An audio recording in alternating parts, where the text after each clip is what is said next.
Malam Tuba. Ya abokina. Ka san abin da yake bani da mamaki yanzu a rayuwar nan? A'a. Yan mata a yanzu su ne suke ba su mari kuɗi. Kai dan Allah.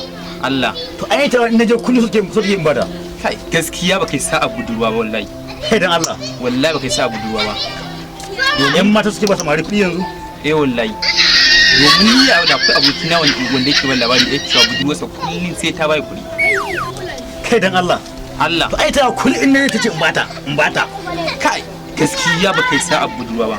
Amma kullum nan ita ka ganta kuwa.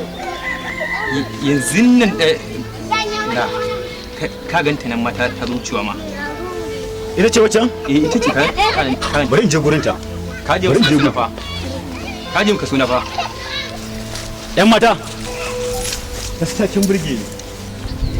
Hau biyo ni kai ma ka zo ka karbi kasan naka. Ka so kuma. La kika mare ni? Amma ki azzalima ce. Kun dauka ban ji magana da kai a baya ba.